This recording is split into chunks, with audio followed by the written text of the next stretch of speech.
এই যে শেয়ার মার্কেটের মতো একটা জায়গায় নিজেদের মতো করে লোক বসানো হবে, এই চিন্তাতেই যদি বয়সের বাধ্যবাধকতা একেবারে উঠিয়ে দেওয়া হয়, এই যে সিকিউরিটিজ অ্যান্ড এক্সচেঞ্জ কমিশনের যে আইনটি এবং এই যে বীমা কর্পোরেশনের যে আইন, দুইটা আইনের বয়সের যে বাধ্যবাধকতা ছিল সেই বাধ্যবাধকতাগুলোকে উঠিয়ে নেওয়া হয়েছে। বিলের দিকে তাকালে মনে হয় যে খুবই সংক্ষিপ্ত একটা কথা, যে কমা সেমিকোলন তার পরিবর্তে দাড়ি প্রতিস্থাপিত হবে, শর্তগুলো বাদ যাবে। দেখে মনে হয় যে যেন বা এখানে কোনো কিছুই হইতেছে না, কিন্তু বাস্তবতা হলো এই যে সিকিউরিটিজ অ্যান্ড এক্সচেঞ্জ কমিশন, সেখানে 65 বছরের একটা বাধ্যবাধকতা ছিল চেয়ারম্যান এবং সদস্যদের ক্ষেত্রে, এবং বীমা উন্নয়ন ও নিয়ন্ত্রণ কর্তৃপক্ষ সেখানে 67 বছরের একটা বাধ্যবাধকতা ছিল। বিষয়টি হলো মাননীয় অর্থমন্ত্রী তার বক্তব্যে বলেছেন যে যোগ্য লোক নিয়ে আসা দরকার, দক্ষ লোক নিয়ে আসা দরকার, এই কারণে বয়সের বাধ্যবাধকতা তারা উঠিয়ে দিচ্ছেন।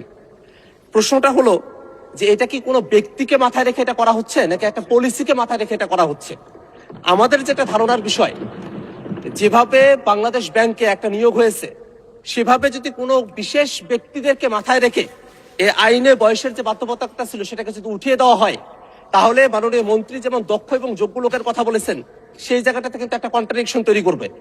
আইন পাশ হয়ে গেছে, কিন্তু আমরা বিরোধী দলের পক্ষ থেকে আমাদের কনসার্নগুলো এখানে জানিয়ে রাখছি এই কারণেই, কারণ বিএনপি সরকার 2001-এ যখন ক্ষমতায় এসেছিলেন, তারা তত্ত্বাবধায়ক সরকারের নিজেদের মতো করে উপদেষ্টা বাড়ানোর জন্য প্রধান বিচারপতির বয়স যখন 65 থেকে 67 করেছিলেন, তারপরে একটা দীর্ঘ ভোগান্তি জাতিকে আমাদের পোহাতে হয়েছিল।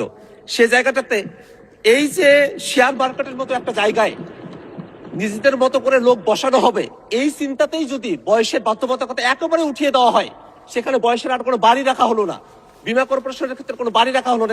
এগুলো কিন্তু আর্থিক প্রতিষ্ঠান, দেশের অর্থ সম্পদগুলো যদি এখান থেকে লুটপাটের মতো কোনো পরিবেশ ভবিষ্যতে তৈরি হয়, তার জন্য কিন্তু সরকার দলকে দায়ী থাকতে হবে। মাননীয় স্পিকার, আমরা আমাদের এই কনসার্নটা জানিয়ে রাখলাম। আমরা চাইবো যে সরকার যেভাবে বলেছেন সৎ এবং যোগ্য লোক, দক্ষ লোক, সেই কি পরিমাণ সৎ এবং যোগ্য এবং দক্ষ লোককে সেই প্রতিষ্ঠানগুলোতে সামনে নিয়োগ দেওয়া হবে, আইন তো পাশ করা হয়েছে, সেটা দেখার অপেক্ষায় জাতীয় অপেক্ষা করছে। মাননীয় স্পিকার, আপনাকে ধন্যবাদ।